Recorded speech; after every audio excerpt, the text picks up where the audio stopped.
வறுமை கோடு, இலங்கையினுடைய வறுமை கோடு, அதை வைத்துக்கொண்டே வரலாம். வறுமை கோடு கிட்டத்தட்ட 6,900 ரூபாய்களாக இருந்தது 2019ஆம் ஆண்டிலே. அதாவது ஒருவர் தன்னுடைய அடிப்படை தேவைகளை பூர்த்தி செய்து கொள்ள வேண்டுமாக இருந்தால் ஒரு மாதத்துக்கு 7,000 ரூபாய் வைத்துக் கொள்வோம். 7,000 ரூபாய் இருந்தால் செய்து கொள்ளலாம்.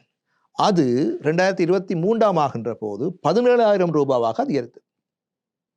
17,000 ரூபாய் இருந்தால்தான் ஒருவர் தன்னுடைய அடிப்படை தேவைகளை பூர்த்தி செய்து கொள்ள முடியும். ஒருவர், தனிப்பட்ட ஒருவர். அப்படியாக இருந்தால் 4 பேர் கொண்ட குடும்பம் எவ்வளவு? ஆகவே அந்த நேரம் வறுமை கோட்டுக்கு மேலே இருந்தவர்களிலே கணிசமான பேர் என்ற வறுமை கோடு 2 மடங்குக்கு மேலாக அதிகரித்திருக்கிறது என்றால் இலங்கை மக்களுடைய வறியவர்களுடைய எண்ணிக்கை கிட்டத்தட்ட 2 மடங்காக அதிகரித்தது. 11.3%-இருந்து 27% அதிகரித்தது.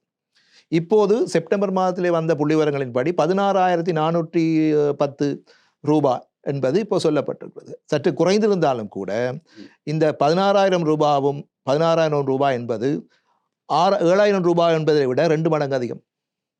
ஆகவே வறுமை 2 மடங்காக அதிகரித்திருக்கிறது. அதிலும் குறிப்பாக இந்த வறிய மக்களிலே, இந்த வறுமை கோட்டுக்கு மேலாக இருக்கிறார் என்று சொல்லுகின்ற மக்கள் தொகையிலே இன்னும் ஒரு 10%-இனர் அந்த வறுமை கோடு என்று சொல்லுகின்ற 16,000 ரூபாய்க்கு சற்று கூடுதலாக மேலே தொங்கிக் கொண்டிருக்கிறார். எந்த நேரமும் அவர்கள் கீழே விழக்கூடிய வாய்ப்பு இருக்கு. ஆகவே இந்த வறுமை என்பது மிக மிக ஒரு சவாலான ஒன்றாக இருக்கிறது. ஆக இந்த மக்களுக்கு ஏதாவது இதை மீட்சியடைவதற்கான திட்டங்களை வகுக்க வேண்டிய கடப்பாடு அரசாங்கத்துக்கு இருக்கிறது. இது உலக வங்கி மையம் சொன்னாலும் கூட அதே கடன் சீர்திருத்தக்கான புள்ளிகளிலே மக்களை வலுப்பெறச் செய்து அதன் மூலமாக அந்த முயற்சியாண்மை மூலமான வருமானத்தை பெறுங்கள் என்ற ஒரு கட்டளையும் அதோடு சேர்த்து தான் தள்ளியிருக்காங்க. அது என்ன எப்படி வரும் என்று சொன்னால், இப்போ ஒரு மனிதன் வறுமையில் இருக்கிற போது அவனுக்கு போஷாக்கு இருக்காது, வேலை செய்யக்கூடிய வல்லமை இருக்காது, சிந்திக்கக்கூடிய திறனும் இருக்காது. பட்டியலிலே கிடக்கிற ஒருவனுக்கு அது கிடையாது. சரிதானே? அப்படியாக இருக்கிற ஒருவனிடம் ஒரு கம்ப்யூட்டரையோ ஒரு புத்தகத்தையோ கொடுத்து போட்டு வேலை செய்யணும்னு சொன்னால் செய்ய முடியுமா? ஆகவே வறுமையை முதலாவது தணிக்க வேண்டிய அவசியம் இருக்கிறது. அதற்கு கட்டாயமாக அதுக்கு முன்னுரிமை கொடுக்க வேண்டிய தேவை இருக்கிறது. அவர்களுடைய அந்த வறுமையை குறைப்பதன் மூலமாக அதே நேரத்தில் அவர்களை வலுப்படுத்துவதற்கான திட்டங்களும் அவசியம். இந்த புதிதாக வந்திருக்கிற ஒரு திட்டம் இருக்கிறது. இப்போது இந்த வரவு செலவு திட்டத்திலையும் அது சம்பந்தமாக பேசப்பட்டிருக்கு. அஸ்வசும கிடையாது, அதுக்கு பிறகு வந்த ஒரு திட்டம். அந்த திட்டமும் கிட்டத்தட்ட எப்படி என்று சொன்னால் மக்களை வலுப்படுத்துகின்ற ஒரு திட்டமாக பார்க்கப்படுகிறது. ஜனசவி என்று வந்தது உங்களுக்கு ஞாபகம் இருக்குமே, பிரஜாசக்தி என்ற திட்டம். அந்த பிரஜாசக்தி என்ற திட்டமும் கூட மக்களுடைய வறுமையை குறைப்பதை அடிப்படையாக கொண்ட அல்லது அதனை நோக்காக கொண்ட திட்டங்கள். அதே போல அந்த மக்களுடைய வறுமை நிலையை அதிலிருந்து எவ்வாறு மீளலாம் என்பது சம்பந்தமான ஆலோசனைகளை சொல்லக்கூடிய ஒரு சபையும் அங்கே அமைக்கப்பட போகிறது. அப்படின்னா சார், இப்போ இந்த கட்டமான அபிவிருத்திகள் தானே இந்த நிதி சீர் அமைப்புக்கான உத்தேசமாக சர்வதேச இந்த முகாமைத்துவ நிறுவனங்கள் ஒரு நாட்டுக்கு வழங்கும். நாங்கள் எத்தனையோ தடவைகள் சென்றிருக்கோம் ஐஎஃப்எம்க்கு, இது முதல் தடவை இல்லை. அப்போ இதுக்கான கால அளவுக்கும் அவர்கள் கொடுத்துருப்பார்கள் தானே. இப்போது நீங்கள் முதல் பாதுகாட்டில் இப்படி நீங்கள் மக்களை வலுப்படுத்துங்க, ஒரு காலம் தருகிறோம், அதுக்கு பிறகு நீங்கள் கட்டமாக இதனை நீங்கள் உயர்த்தி மீள்பெறும் செயற்பாடுகளை கொண்டு வாங்கண்டு அப்படி அவர்களும் ஒரு காலக்கெடு கொடுத்திருப்பார்கள் தானே. நிச்சயமாக. ஏனென்றால் அந்த ஐஎம்எஃபினுடைய ப்ரோக்ராம் ஆரம்பிக்கப்பட்ட கால பகுதியிலே ஐஎம்எஃப் மற்றும் உலக வங்கி இலங்கைக்கு கடன் வழங்கிய போதே உடனடியாகவே இந்த நலன்பு திட்டங்களை ஆரம்பிகள் என்று சொன்னார். அதனுடைய ஒரு அங்கம் அது. ஆனாலும் கூட அரசாங்கங்கள் அதிலே ஆர்வம் காட்டவில்லை. கொடுக்கறதுக்கு பணம் இல்லை, அதுக்கேற்ற பணத்தை சேர்த்து தான் அந்த நிதி, அதுக்கு மேலதிகமாக ஃபண்டிங் தான் வேர்ல்ட் பேங்க் கொடுத்தது.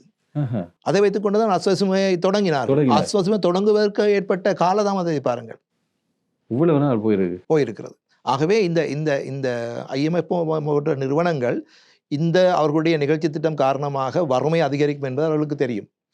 சமூகத்திலே பாதிக்கப்படக்கூடியவர்கள் நிச்சயமாக பாதிக்கப்படுவார்கள் என்பதும் தெரியும். அப்படியாக இருந்த ஒரு சூழ்நிலையில தான் அந்த ப்ரோக்ராமை கொண்டு வருகின்ற அதே சமயத்திலே இந்த பாதிக்கப்படுகின்ற மக்களுக்கும் நிவாரணங்கள் வழங்குவதற்கான ஏற்பாடுகளும் அங்கே இருந்திருக்கின்றன. ஆகவே இப்போது அது ஆரம்பத்திலேயே வழங்கப்பட்டு அந்த மக்கள் வலுவூட்டப்பட்டிருப்பார்களாக இருந்தால் இந்த நிலைமை வேறாக மாறி இருக்கும். ஆனால் இன்னொரு விஷயத்தையும் சொல்லுகின்றேன். இலங்கை மக்கள் எப்படி என்று சொன்னால் அரசாங்கத்திடமிருந்து வாங்கி வாழ்க்கை நடத்துவதிலே பழக்கப்பட்டவர்கள். தங்கி வாழும் மனப்பான்மை என்பது அவரிடம் ஊறி போன ஒன்று. அந்த மனமாற்றம் என்பது இன்னும் ஏற்படவில்லை. 78ஆம் ஆண்டிலே வந்த ஜனசவிய தொடக்கம் இப்போது வந்திருக்கின்ற இந்த பிரஜாசக்தி வரையிலும் இதே நிலைமைதான். இது ஆரோக்கியம் அல்ல. இது ஆரோக்கியம் அல்ல. ஆகவே இந்த அரசாங்கங்கள் தொடர்ச்சியாக வந்த அரசாங்கங்கள் குறை சொல்லக்கூடாது. அவர்கள் வறுமையை தணிப்பதற்கான திட்டங்களை அடிக்கடி செய்தார்கள். உலக வங்கி போன்ற நிறுவனங்களும் அதுக்கு உதவி செய்தன. ஆனாலும் கூட வறுமை தணிந்தது என்பதிலே மாற்று கருத்து இல்லை. 2019ஆம் ஆண்டு ஆகின்ற போது வறுமையினுடைய சதவீதம் 11% இருந்தது. 7.8% அது வீழ்ச்சி அடைந்தது. மேலும் அப்படி இருந்த ஒன்றுதான் 27% அதிகரித்தது அண்மை காலத்தில். ஆகவே வறுமை தணிப்பிலே இலங்கையினுடைய சாதனைகளை நாங்கள் குறைத்து மதிப்பிட முடியாது. என்றாலும் இந்த பிரச்சனைகள் காரணமாக மிக பலர் வறுமையிலே விழுந்திருக்கின்றார்கள்.